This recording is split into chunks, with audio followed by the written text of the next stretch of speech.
To fulfill my mom's RV road trip dream, I bought her a motorhome. But when my mother-in-law found out, she completely lost her shit. I've poured my heart into helping you after childbirth, practically raised your kid for years, and all I get is a measly $20,000 a month? But your mom mentions a road trip once, and you shell out over 100 grand for a fancy RV? That's ridiculous. She's probably just lonely, looking to meet some old guy in that thing. With her driving, she'll likely wreck it and get herself killed.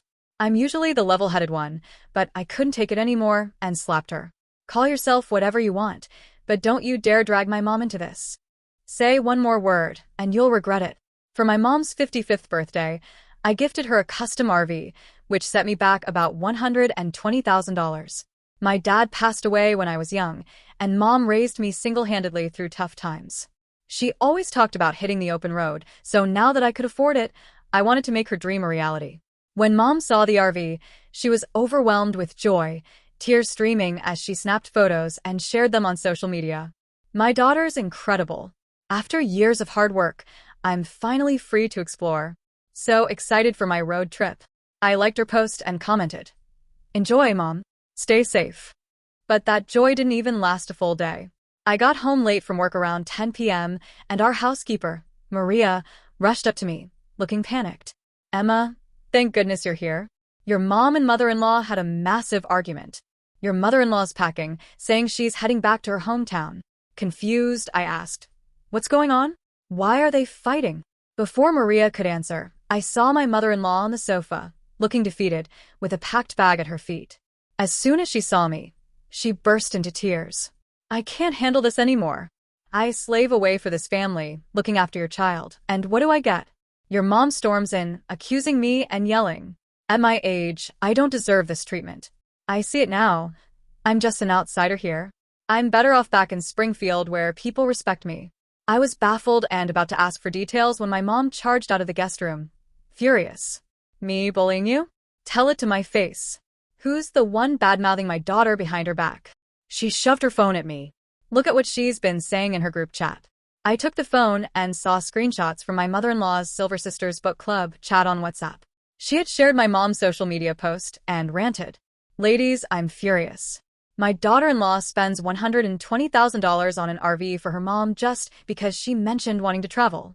I've been helping with her kid for years, and she only gives me $20,000 a month. How is that fair?" The group responded, "Don't let it get to you. Daughters-in-law aren't family, you know. $20,000 is decent. When I helped my daughter-in-law, I had to cover my own expenses." My mother-in-law shot back, "You don't understand. My daughter-in-law's company makes millions monthly. She pays the housekeeper $30,000. Giving me just $20,000 is an insult. Her mom's been alone forever, probably just wants to meet men in that RV. She'll crash that thing and end up in trouble." Her other comments were even worse. What she didn't realize was that my mom was also in that chat group. My mother-in-law saw my anger and looked away, but doubled down. "I'm just being honest. Your mom's too old to be gallivanting around like a teenager. Who knows what she's planning in that RV? My mom lost it. You're unbelievable. My daughter earned her money and can spend it as she pleases. Who are you to judge? And wishing I'd crash? What's wrong with you? You keep threatening to run off to Springfield? Then go. If you don't leave now, I'll call you out myself." Under mom's barrage, my mother-in-law sank back onto the sofa, sobbing. "My life is so unfair. My son's away, and my daughter-in-law and her mom are teaming up against a helpless old woman." My head was throbbing. On one side, my distraught mother-in-law. On the other, my mom, trembling with anger. I took a deep breath to stay calm. As the younger one, I had to de-escalate. I approached my mother-in-law softly. "Please calm down. If I've upset you, tell me how to make it right. Let's not tear the family apart over this." Michael's still on his work trip. If you leave for Springfield without a word, I wouldn't know how to explain it to him. Can you please wait until he's back, so we can sort this out? Her sobs quieted. She seemed to appreciate the olive branch. But my mom wasn't done. "Emma, why are you coddling her? She shows you no respect. Sure, you give her $20,000 a month, but you also gave her a $100,000 credit line she burns through every month. We have staff for everything.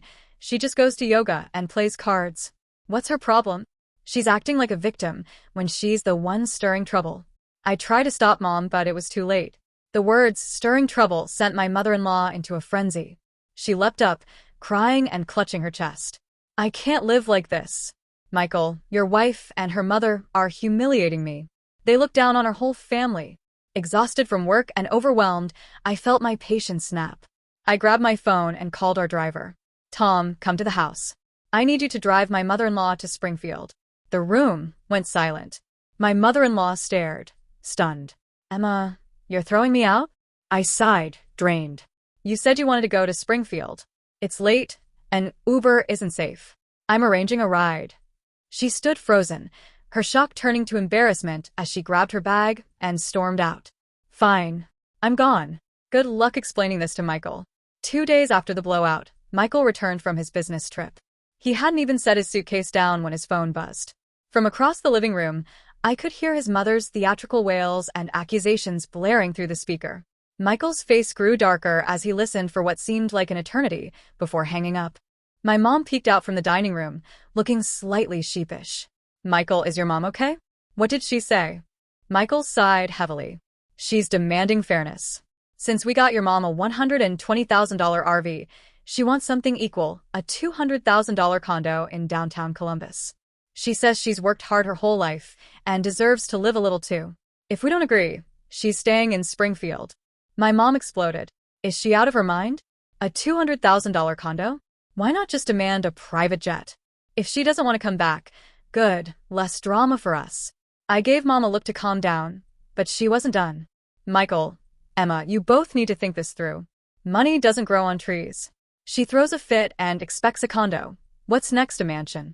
My head was pounding, and I quickly ushered Mom out before pulling Michael aside. Didn't your mom just remodel her big house in Springfield? Why does she suddenly need a city condo? Michael hesitated before muttering, It's my brother, Ethan. He's dating this girl from a rich family, and she's refusing to marry him unless he gets a downtown condo. It all made sense now. My mother-in-law was scheming to secure a house for her younger son. 2 years ago, she claimed Ethan needed a fancy car to impress clients for his job, so I handed over $60,000. Last year, she said she needed expensive medical tests and asked for another $20,000. Every time I questioned it, she'd guilt-trip me. Emma, you're Ethan's sister-in-law. Isn't it normal to help family? He'll pay you back when he's successful. But now Ethan's talking marriage, and I haven't seen a dime returned. I struggled to keep my cool as I spoke to Michael. My mom's words were harsh, but she's right. We're not poor, but there have to be limits. Your mom's demands are a black hole. Michael nodded, avoiding my gaze. I know. She crossed a line. I'll talk to her. In the end, we didn't buy the condo but sent her $100,000 to get her to return. She came back but moped around like we'd robbed her of millions. Apparently, during her 2 days in Springfield, Ethan and his girlfriend treated her like a burden, which was the only reason she agreed to come back. Oddly, after her return, Michael seemed even more miserable. He'd come home from work and hide in the garage with a cigarette rather than deal with her. His mother gave him the cold shoulder too. It was strange. Michael was the one who insisted she move in to enjoy her later years. How did their relationship get so strained? It wasn't my place to meddle in their family issues, so I stayed out of it. All I wanted was some calm. But life had other ideas. One afternoon, during a work meeting, Maria called me in a panic. Emma, your mom's been injured. She's in the ER at City Hospital. You need to get here fast. My mind went blank. I grabbed my bag and sped to the hospital. In the ER, Mom lay on a gurney, blood seeping through a bandage on her forehead. My mother-in-law stood nearby, refusing to meet my eyes. When Mom saw me, tears streamed down her face. She tried to speak, but winced from a cut on her lip. Furious, I demanded, Maria, who did this? Maria glanced nervously between me and my mother-in-law before stammering. It was your mother-in-law. She took the RV's spare keys, and when your mom confronted her, they argued. Your mother-in-law refused to return the keys and said some awful things. Your mom threatened to call the police, and your mother-in-law pushed her. My mother-in-law jumped in defensively. It was an accident. Besides, that RV was bought with your shared money. What's wrong with letting Ethan use it? I was livid. That RV meant everything to Mom. She hadn't even taken it on a big trip yet, wanting to practice driving it first. The spare keys were locked in my office safe, and only Mom and I knew the code. Getting those keys without setting off the alarm meant my mother-in-law had planned this. It was outright theft. Holding my shaking mom, I lost it. Maria, call the police. Stealing property worth over $120,000 is a crime. I dialed Michael. Get to the hospital now and deal with your mother, or we're through. I want a divorce. My mother-in-law went berserk, lunging for my phone. Emma, are you insane? You divorce my son over your mother? I'm Liam's real grandmother. I pushed her back. You want to play victim? Fine, but don't drag my mom into it. Stop using my son to manipulate me. I'm my mother's daughter first, then your grandson's mom. You hurt my mom, you disrespect me. I don't care who you are, it's not happening. Maria muttered under her breath. She needs to realize who's really in charge here, not act like she owns the place. My mother-in-law overheard and slapped Maria across the face. You're just the help. How dare you talk about your bosses? Maria stumbled, clutching her cheek, too shocked to respond. Without thinking, I slapped my mother-in-law back. She stared, stunned. Emma, you hit me over a housekeeper? I laughed bitterly. Maria's been with me for over a decade. She's family.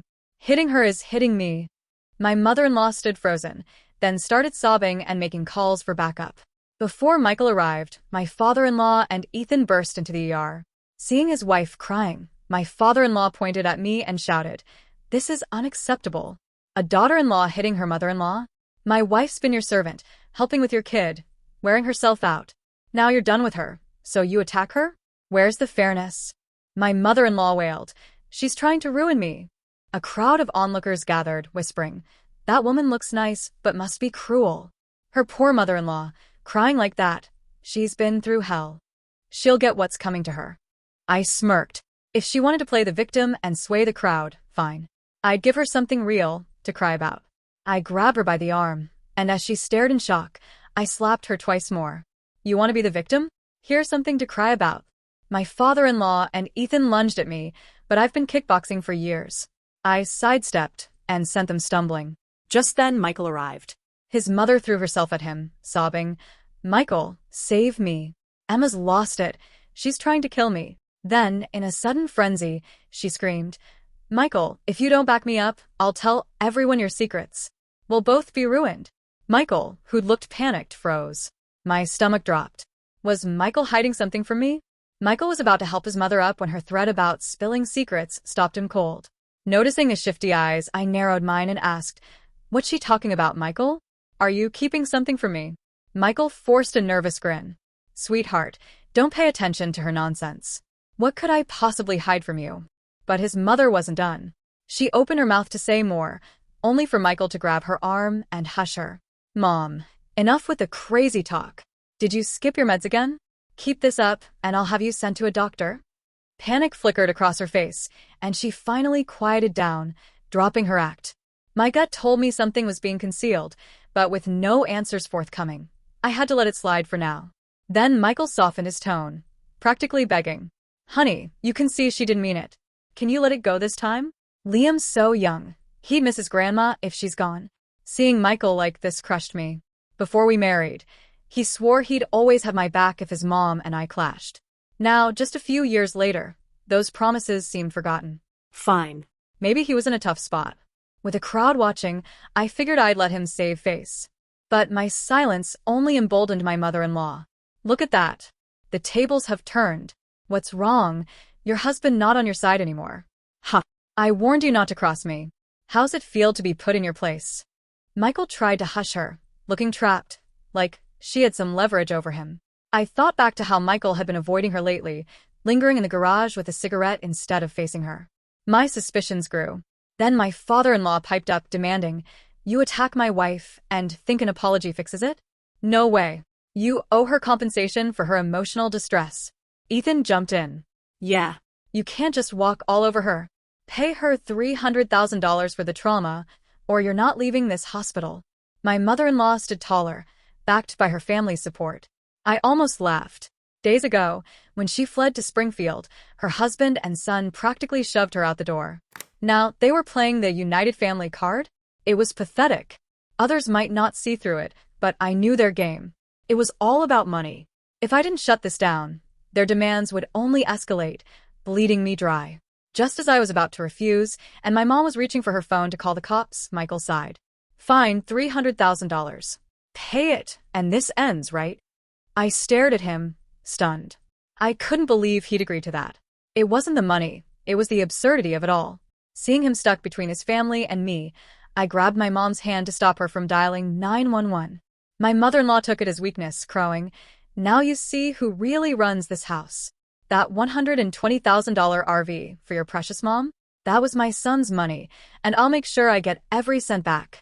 Her husband and Ethan rallied around her, acting like they'd won. Normally, I'd fight back hard. I could handle being disrespected, but not my mom. But this time, I did something unlike me.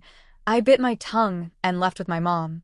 Not because I feared my mother-in-law, but because something felt off. Until I got to the bottom of it, I couldn't act rashly. The truth is, my son, Liam, isn't Michael's biologically. He's the child of my late first husband. We'd been married less than a year when he died in a tragic accident, leaving me his entire estate. I planned to raise Liam alone after his birth, but my uncle warned me that kids without fathers often face bullying. I had nightmares of Liam crying at school, asking why other kids had dads, but he didn't. I pictured him feeling left out during father-child school events if I showed up alone. Desperate to give him a father figure, I started dating, even though being pregnant made it tough. That's when my uncle introduced me to Michael, the son of a family friend. Michael was about my age, divorced, childless, and looking for a partner. My uncle said a known connection was safer than a stranger, and Michael didn't mind that I was pregnant. He even told his family the baby was his. I was touched by his gesture. I knew I'd never love another man like my late husband, but for my son, I was willing to try. So Michael and I married. Before the wedding, he signed a prenup to reassure me. None of my or my late husband's assets would go to him if we split. His sincerity won me over, and I slowly opened up to building a life together. I even got him a job at the company my first husband and I founded, despite his lack of qualifications.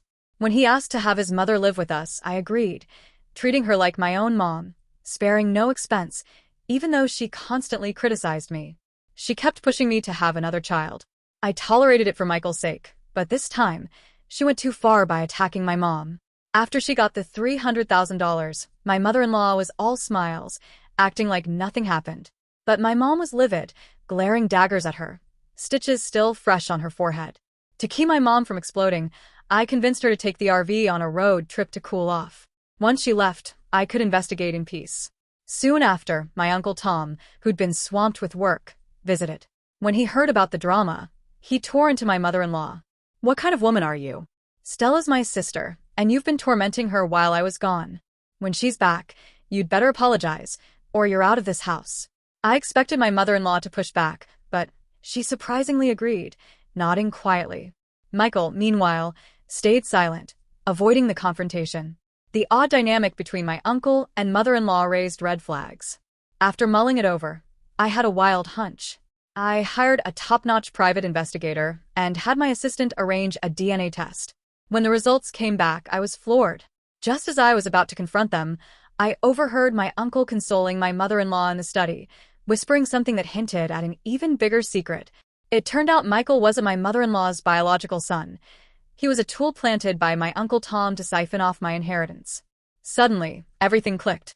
No wonder Michael was always distant with his so-called mother. And my uncle's excessive kindness toward my mother-in-law wasn't because they were old friends. It was because they were former lovers. Through the cracked study door, I overheard snippets of their hushed conversation. "Tom, I'm at my breaking point," my mother-in-law whispered. "Every day, I'm treated like a servant, putting up with Emma and her mother's nonsense. When will this end? I'm done." Tom sighed, looking cornered. "Just hold on a bit longer. The Harper family fortune will be ours soon." My mother-in-law groaned. "How much longer? The baby I'm carrying can't wait. And that stuff you've been slipping into Emma and her mom's food. Is it even working? They're still alive." Tom lowered his voice. "What do you mean it's not working? Didn't Emma's first husband die from the same thing? Trust me, they won't be around much longer. I'll make sure you and the baby get what's owed." My blood ran cold. I'd always believed my first husband died in a car crash, but now I knew Tom had poisoned him. No wonder he pushed for a quick cremation after the accident. I thought he was sparing me pain, but he was covering his tracks to avoid suspicion. All this time, my uncle, who seemed so caring toward my mom and me, had been plotting to steal our wealth. He set Michael up to marry me, draining my resources while scheming to eliminate us. And my mother-in-law, pregnant and desperate, was in on it, eager to see me gone. What floored me most was that Tom had been lacing our food with slow-acting poison. I'd been getting nosebleeds lately, blaming the dry air, but now I realized I was being poisoned. Thank goodness I'd sent my mom on her RV trip. She was out of harm's way for now. Shaken, I rushed to the hospital for a full checkup. The results were horrifying. My platelet count was dangerously low. A minor injury could have killed me. I remembered how Tom always brought me a carton of special milk when he visited, claiming it was organic, imported from abroad to help me sleep. I'd found the taste odd but drank it, trusting his concern. After each glass, I slept deeply. Now I knew it wasn't sleep aid. It was laced. The realization sent chills down my spine. Since I wasn't in immediate danger, calling the police wouldn't do much without proof. I needed to bide my time and strike strategically. From then on, I secretly dumped the milk whenever Tom brought it, pretending to drink it. When Tom noticed my health wasn't worsening, he grew visibly anxious. One afternoon, Tom showed up at my house with a durian. "Emma, I know you love durian, so I got you some top-grade Musang King, already cut open. Come to the kitchen and eat it. It won't keep long with that smell." I nodded but stalled, sensing something off. When I didn't rush downstairs, Tom got antsy. "Emma, what's taking so long?" "I'm coming to eat it now," I replied, mind racing on how to handle the 2 containers of durian. The smell was so strong that hiding or tossing it would be obvious, unlike the milk. But when I reached the kitchen, I froze. My mother-in-law was devouring the durian, 1 container already empty and the second nearly gone. She looked up, startled, then smirked. "Oh, Emma, sorry for eating your durian. I've been so weak since the hospital. I need the energy. You can just buy more, right?" A good daughter-in-law wouldn't begrudge an elder some food, would she? As she smugly popped the last piece into her mouth, I stifled a cold laugh. Looks like I wouldn't have to do a thing. Sure enough, her face twisted, and she clutched her stomach, groaning in pain, sweat beading on her forehead. I couldn't resist. "That's what you get for taking what's not yours." Tom rushed in, pale. "What happened?" I snapped. "Your friend ate the durian you brought for me." Tom's eyes widened, and he frantically called an ambulance. After hours of stomach pumping, my mother-in-law survived, but the baby she was carrying didn't. I couldn't help but think, good riddance. At her age, chasing motherhood was reckless. Call it fate. When she woke and learned the news, her face went ghostly white. She lunged at me, screaming, "You did this, you monster! You poisoned my baby! I'll have you arrested. You'll pay with your life." She reached for her phone to call 911, but Tom, looking guilty, snatched it away. "It was an accident, not Emma's fault. Calm down, don't do something rash. You can have another child later, right?" She stared at him, incredulous, tears streaming. "My baby's gone, and you're defending her?" She tried to say more, but Tom, glancing nervously at me, slapped her. "You're losing it again. Stop talking nonsense. It was an accident, got it?" He shot her desperate looks, but she was too consumed by grief to notice, still screaming about calling the police. I knew why Tom was so frantic. If the cops investigated, they'd uncover his poisoning scheme and that he'd accidentally killed his own child. He'd rather play it off as a favor to me, planning to buy her silence later. But his plan was unraveling. I pulled out my phone and dialed 911. "Don't worry, I'll get justice for you. If Tom won't let you call the police, I'll do it." The police arrived swiftly at the hospital. My mother-in-law, weak but determined, saw them as her lifeline. She lunged toward them, crying, "Officers, arrest her. That woman poisoned me and killed my unborn child." I sighed, exasperated. "Officers, I'm the one who called you." The police looked puzzled. "So, you're saying this man brought the food, this lady ate it, and that's how she got poisoned?" I nodded. The officer pressed, "Logically, the person responsible would be the man who brought the food. You didn't even touch it. How could you be involved?" I shrugged, letting the truth speak for itself. My mother-in-law froze, stunned by the officer's reasoning. Tom, my uncle, scrambled to defend himself. "Officers, this isn't my fault. Maybe the durian was tainted at the market." I smirked at his desperation. "The market? Come on, uncle. Just face the consequences." Turning to the officer, I added, "I have proof. There are security cameras at home. At the mention of cameras, Tom's face drained of color. He never suspected that after I started digging into their scheme, I'd installed hidden cameras throughout the house. I hadn't expected them to be so useful so soon. I showed the police a video clip. It clearly captured Tom bringing the durian inside and, in the kitchen, sprinkling a clear liquid from a small bottle onto the fruit. The footage was so sharp you could even make out the bottle's label. With undeniable evidence of intentional poisoning causing a miscarriage, Tom was arrested and later sentenced to 10 years in prison. Normally, a forgiveness letter from my mother-in-law could have lessened his sentence, but she refused to sign, consumed by her grief and anger. When Michael learned the full extent of the plot, he tried to flee, but the police caught him. As an accomplice, he was also jailed. Later, I called my mom, who was still on her RV adventure, and filled her in on everything. During our video chat, she was relaxing by a campfire in the Swiss mountains, the glow illuminating her warm smile. "Sweetheart, it's all behind you now," she said. "Next time you date, be careful. But don't worry, I'll help you vet them." I laughed, cutting her off.